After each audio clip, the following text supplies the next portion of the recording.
I got a thing that I do, and I teach people. If there's three levels. There's a 0% chance, there's a 50% chance, there's a 100% chance.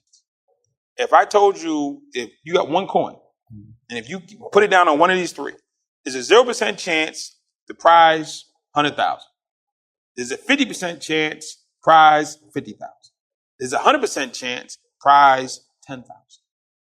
If you got one chip, if you put it over here, you're 100% chance you're going to win. Put it here, 50% chance you're going to win. You put it here, there's a 0% chance you're going to win. I always ask, I draw the map. I say, here's your one coin. Where do you place it? 90% of people put it on a 100% chance. Mm-hmm. They're like, yo, I win 100%. I'm guaranteed to win. Yep. What do you have to do to win that 100%? Nothing. They say, but I said, why didn't you do the 50 or the 100 or the 0? And I might lose, and there's no way I'm going to win. And I say to you, what is the likelihood of this guy that we're talking about sitting in prison, gang member, criminal, psychopath, making it to Harvard? 0%. Mm-hmm. But I did it. Yeah. What is the chance or the odds of that same guy making it to the White House? 0. But I did it. What is the chance of that same guy being accepted and joining a multi-million-dollar CEO network in the country, in the world? I did it. What is the odds of that guy being office manager for the number one mastermind group in the world, Genius Network? 0. But I did it.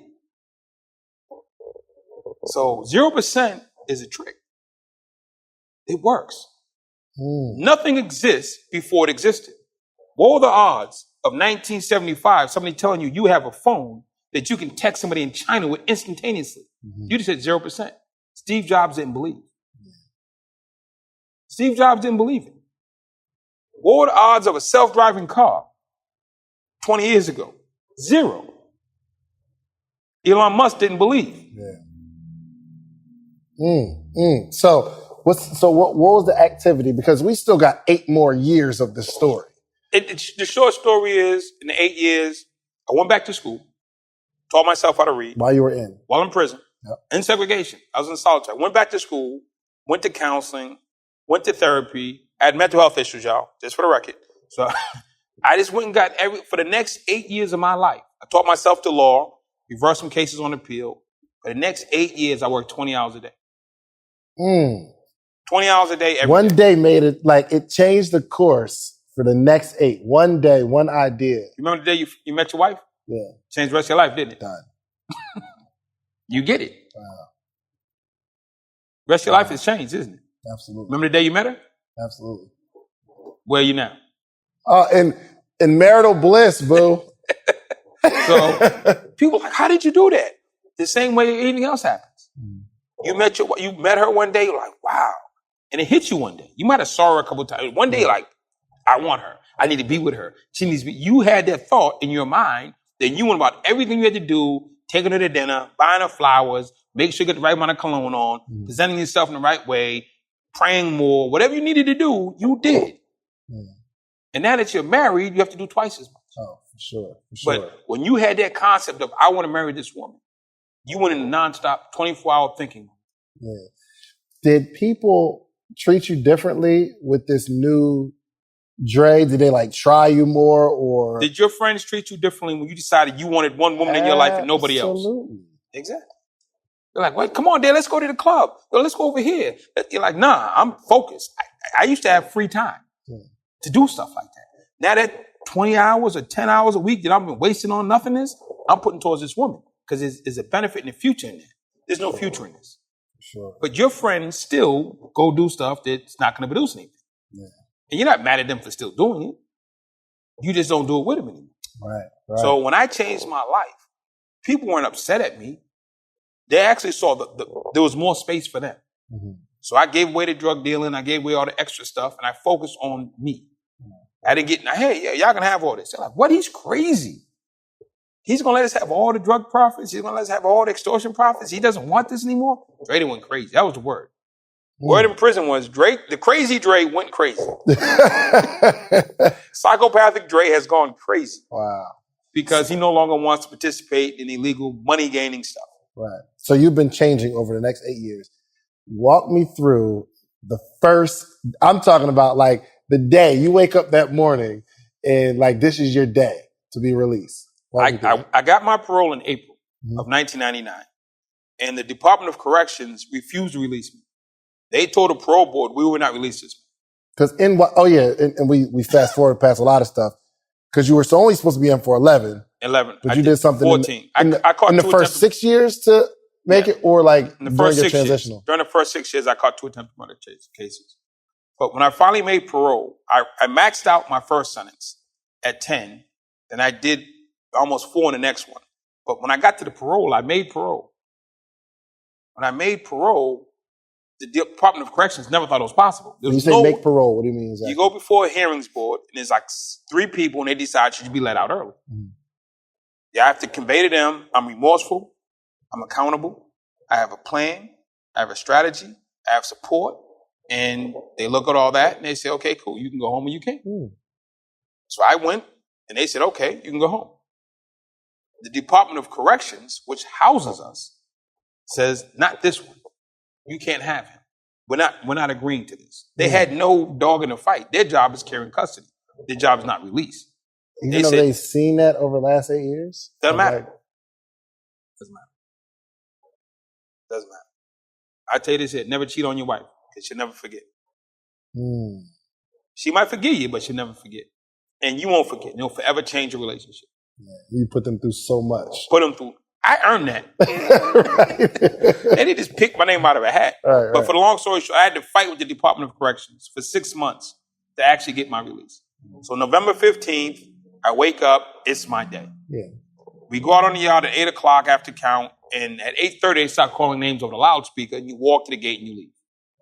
8:30, they called all the names, they didn't call me. I'm like, what? Again? They said, no, we're letting you go home after the next count. His last jab, you know? Just out of spite. Out of spite. But I took it in stride. I earned it. So you can't cause grief to people and wonder why they want to bring it back to you. Yeah. I earned that. Yeah. So at 10:30, I walk out, get in the car, we drive to the parole office. Go in the parole office, I meet with my PO, and we have this little power struggle over when I'm getting off parole. And I got upset, she got upset, then anger management actually kicked in. Before, I would have had to been right then. Right. I need to be right now. Right. She's saying I get off in 3 years. I'm saying I get off in 18 months. We're trying to settle this right now. I said to myself, she said 3. I said 18 months. I got 18 months to fix this. I don't have to fix this today. I said, no, some lady, you're right. 3 years. But in my mind, I got 18 months to fix this. Yeah. So I walk out of there. It took about a month for the paperwork to get accurate, and I was right. And she called me back and said, Andre, you were right. It's 18 months. But had I continued on the path I was on, I was going right back to jail. Yeah. I was about to cuss her out and tear the office up to be right. And I'd have been back in the prison talking about, man, that lady tripped out on me. I had to show her I was right. And lo and behold, I was right, but I'm back in jail. You'll be back at the 6-year Dre, not the 8-year. We got 2 different Dre's, the 6-year Dre. All right, so you walk out. What do? I do the parole office. Then I get in the car after I leave the parole office. The guy said, where you want to go? And there was a youth center I used to work with at the prison. They used to bring the kids up from the juvie center. I said, take me to the juvie center. I promised the kid. When I was in the program, I told the kids I'm leaving the program because I'm going home. The kids were like, hey, will you come see us when you get out? Our program's right around the corner from where you live. So I said, yeah, I promised. So I told them, take me to the juvenile center. I went to the juvenile center. I walk in. The kids were like, oh, OG, what's up? They was all ecstatic. And I started talking to the kids. And I was happy to keep my promise. But what I found was that first ride to the parole office, second ride to the juvenile center, the world's moving. Everything's moving at 1,000 miles an hour. I've been moving at 2 miles an hour. Right. Prison is 2 miles an hour. The world is 1,000 miles. Explain it, because you went in and... I went in, there was no cell phones. Right. I went in, there was no internet. I went in, there was no white people in the hood. I went in, there was no talking cars. I can just keep going down the list. I went in, it was just a lot of stuff that didn't exist. And I went in, things were different. Stuff changed. And it was just a lot to take in. It was a lot to take in. And so I go to the juvenile center, strange thing happens. It's a locked facility. They're locked up. Right. I felt comfortable in there because I understood the space. So what I would do is every day for like 5 or 6 hours, go volunteer at the juvenile center. Because you would be locked in. Because I'd be locked in. It was my decompression time. Everything's moving, fast, no quit, no stop. Pressure, let's go. And I'm used to moving at 2 miles an hour. I'm not ready for 1,000. So I would go to the juvie center every day, but I was locked in. There's no phones. There's no internet. There's no talking buses. There's no white people jogging. Back to what I'm used to. I did that for like 3 or 4 months. And it was my safe zone for 6 hours a day. And it allowed me, I knew that if I ever got stressed, I'd go to the juvie center and volunteer. Primarily because you were locked in. That's I love deep, the kids. I love the kids, but it was for me. Yeah, that's deep. Love the kids. And the crazy thing happened, because I'm going every day. I put me in a room, 35 kids. I tell them my life story. Grew up in the hood, went to prison, was a gangster, turned my life around, went to school, got out. Now I'm out here. I'm trying to do better. Clap, yo. I come back on Tuesday. Same 35 kids. Now what do I tell them? I come up with something else. Came back on Wednesday. Same 35 kids. Right. Came back on Thursday. Same 35 kids. So I learned by force to do more than just my personal story. Mm-hmm. I know so many people who say they're motivational speakers and have one story. I was that same guy. I had one story. 3 months in the juvenile center with the same kids, you learn to tell way better stories. Yeah, for sure. My stories, not that they become untrue or different, but you can't tell the rags to riches story. Mm-hmm. They heard it. Right. Now you have to learn how to break down hygiene stories, how to make it cool to wash up, right. How to be cool to go to school, how to be cool to pay attention to the staff, I had to come up with all kinds of stuff. I'm telling stories about why you should listen to your parents, or why you should learn how to read, or why you should learn about entrepreneurship. By the end of that 3 months, I was a master storyteller and didn't even know it. Wow. So what about like that? Like, so this is like your home, and you're passing your home that you were in for 14 years. So like, was there any type of like, cause some people do want to go back, right? Did you ever have that feeling? I didn't want to go back. There was probably like 5 times. It was probably 10 or 11 o'clock at night. Been home for a couple months. And you get homesick. Or you just feel uneasy. I would get in my car. Unbeknownst to most people, most prisons are about an hour from where you live. I drove out to the prison. I sit up on the highway where I could see over the wall into the prison. I would sit there maybe an hour or two and just look at the prison. All my friends were in there. Everything I knew was in there. All my memories were in there. And I would just sit up on the prison in my car, looking over from the highway, looking over the wall into the prison. And I would just sit there. Some prisons are this happened to be a highway was just sitting in a way where you could see over the wall. From that particular point, I pull up on a little bridge and I just sit there. And I would look, and I knew who was where and what they were doing, and I know they were all asleep, and I was just like, yo, those are my folks. I missed them. And I understood that world. So I did that probably like 4 or 5 times. Wow. It's like being in a toxic relationship. You break up with them, but you still scroll through the Instagram. Well, that's the millennial stuff. Trollers. Just to see what's going on. Yeah. I mean, so what happens is you have a girlfriend or you have a relationship and it's 14 years long. When it ends, no matter how good or bad the relationship ends. Yeah. My biggest thing with not smoking, I quit smoking. I smoked cigarettes. The hardest part for quitting smoking, know what it was? Know what to do with my hand. my hand was programmed to do this. I kid you not. What to do with my hand? I was so used to doing this all day. When I stopped smoking, it's like my hand was just like out of joint. Right. What do I do with my hand? So I had to find something else to do with my hand. So what do? You put food in your hand. You start eating. So you do the same thing. Now you just put something else in your mouth. Right. Yeah, but so you got to to replace a bad habit. I mean, to get rid of a bad habit, you got to replace it with something. Not just saying, "Yo, I'm gonna quit." You can't quit. Something's gonna fill that space, and if you don't direct it, it'll direct itself. Wow. So you start getting your bearings right. How long did it take you to make your first million? Probably, I got out in November 99. 99. And congratulations, we just celebrated your 20-year anniversary. November 1999, I got out. This is November 2019. Mm-hmm. 20 years I've been doing this. 20 years. I don't know the exact, I didn't like count the first M, but I ended up with a company. And over the first 4 years I worked there, from 2000 to 2004, we did $25 million. Doing what? Did you use some of your old 6-year Dre ingenuity? Oh, and do some weird I'm stuff? only one person. Right. I'm saying I'm only one person. But no, it was a nonprofit and kind of like a church setting, and we did outreach. And I didn't understand the business of bad lives, the business of corrections, the business of gangs. Mm-hmm. See, you're out in the street making money, selling drugs or shooting people or wearing colors. There are people making money off you making money. Mm. If I'm an insurance company, I love you. Right. Break in another car, shoot another house up. I'm saying, burn down another store. Right. You're driving up insurance rates. Right. So if I'm an insurance company, I love gang members. Please come more because you're driving to pay what's insurance cost. Everybody in the hood pays some kind of insurance on their car, on their house, on their business, or whatever. So all the insurance companies can charge more in the hood than they can in the suburbs. Mm.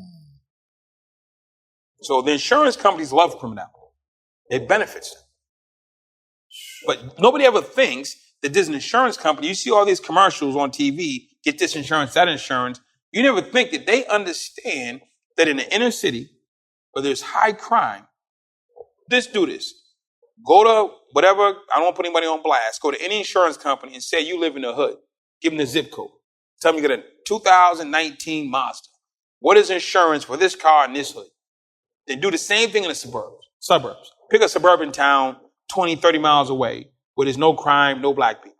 And check this insurance rate on the same car. Guarantee you it's almost double. Wow. Do the same. You go to the grocery store. Pick up a can of beans. It's $1 in the suburbs. It's $1.25 in the hood. Everything's more. Insurance.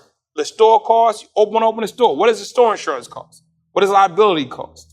So the insurance companies make extremely more money dealing with inner cities. Unbelievable. Nobody ever thinks about that. Mm. So how did you start in like business of making money, and like what was your first? Obviously you helped the organization make $25 million. Did you not get a bunch? I spent a bunch of that. Huh? Did I what? You got what? What?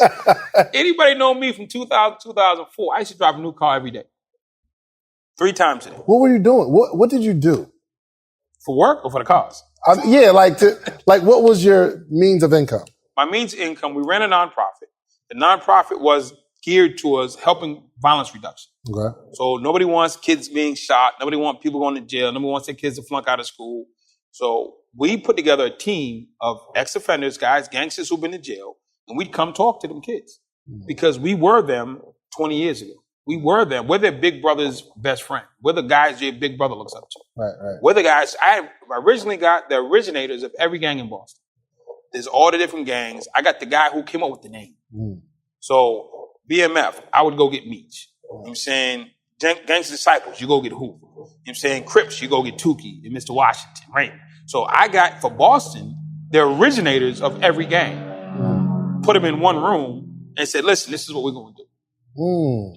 Now, there's an article. Anything I say out my mouth is online. There's an article, Henri Norman, Gangster Turns Life Around. And it'll say in the article that I pulled together 65 people. And we had this meeting, and I had a core of 15. It's 25 million online. Mm. Anything I say out my mouth is online. If it's not online, I don't even bother to say it. So I used to be a mentor for Major League Baseball online. Sports Illustrated did an article on me. So if you can't believe Sports Illustrated, I don't know what to tell you. right. But the baseline is we would do gang interventions, crime interventions, and those things. So take a school district. I was just in Dallas. There's 154,000 kids in Dallas public schools. The average school kid costs $10,000 a year. So you tell me what's 10,000 times 154,000, and that's the budget for Dallas public schools. Mm. People don't understand the business of education. Public school is a business. So you take a school district with 50,000 kids in it, multiply it times 10,000, and that's their annual budget. You can you can go to Google right now, put in Baltimore City public school annual cost of kid. It's always between 8 and 12,000. Any city. Wow. Low 8, high 12. Mm-hmm. You see a public school building with 100 kids in it. I see a building with 100 times 10,000. Right. That's what I'm seeing. So now you have this 100 kids in your building. If 20% are dropping out, what's 20 times 10,000? A lot. That's a lot of money. A whole lot of bread. So when I go speak to the principal, those are the conversations. People look at, this is classic. I remember when I was a kid, my sisters went on a school college tour. It was like the black college tour. They took all the high school kids, put them on a bus. They drive them down to Virginia, show them all the HBCUs. And everybody's doing bakeries and soup cells and let's raise money and send our black kids to school. Right. I watched that for years. I didn't qualify because I dropped out. But for years, it was always a big thing. That was like the first time you ever got really got to leave the hood was a black college tour. Right. So everybody knew about it. I see it drastically different. All this selling chicken plates to get me to go to college. If you go to a college right now, the average cost of a college is $40,000. So if you sign up, that school's going to make $40,000. Times 4, it's $160,000 for you to go to that school. Right. So if I can bring you 10 kids at $160,000, that's $1.6 million over 4 years. I just brought you for bringing you 10 kids. Why the hell am I why am I selling chicken plates to help you make $1.6 million? Right. They pay people to recruit students, right, but we pay to send our kids. We got it backwards. People are doing it backwards. I go to a college and I say, what is it worth to you for me to bring you 20 students? What is the dollar figure that you will make if I deliver you 20 students? Mm-hmm. They'll say $3.2 million. Okay, if I bring you that, how much do I get? I bring you $3.2 million in revenue. What are you going to pay me? I'm so happy you're going to school. Dave. You're going to get education. You're going to be the first in your family. Yeah, man, listen, they're doing business. Right. Colleges are doing business. We're doing charity. Right. Well, no. I'm doing business. Right. I walk in the room, I'm looking for the business angle. I'm looking for where's the money being made? I mean, I want you to go to school, but the discussion my aunt would have had was how much stuff does she have to sell? How many plays? How many fundraisers to get you in school? Mm-hmm. And she ain't getting nothing for all her efforts. She's just get a good feeling that she got you there. Yeah. I'm walking to the university saying, listen, how much you charge to go here? And what does it cost over 4 years? Mm-hmm. And what is the legacy? The legacy avenue is your brothers and sisters. Right. So if you go to a school, there's a good chance your brothers and sisters will go. So I'm going to bring you 10, which is 1.6. Plus, you're probably going to get at least another 3 to 5 on a legacy piece. So that's another, I'm saying 800,000. Right. So we're looking at 3.2 million, just me bringing you 10 kids. What are you paying me out of that? If I bring you $3 million worth of revenue to your business, you're going to give me money, right? For sure. So why would you think the colleges don't pay? We just don't ask. What if I told you for $1, I will introduce you to hundreds of entrepreneurs every single morning this week? From all across the country, you'll be able to talk to hundreds of entrepreneurs, and I'll coach you. I'll coach you for $1 this whole week, and I'll introduce you to some of my successful friends for $1 this week. Would you take part in that? Well, go to themorningmeetup.com because that's exactly what we're doing here, okay? The only organization that gathers entrepreneurs every single day for the betterment of entrepreneurship, okay? Every single day, Monday through Friday, we gather, we're growing, we're learning. We got a book club. Have you ever seen hundreds of entrepreneurs reading the same book every single chapter, every single day? We're growing together, okay? You need the environment to grow in. Themorningmeetup.com, $1. I'm gonna give you all of this for $1. If you wanna stay, great. It's $79 a month after that. If not, no obligation. You can leave whenever you want. All right? Themorningmeetup.com. I'll see you in the morning.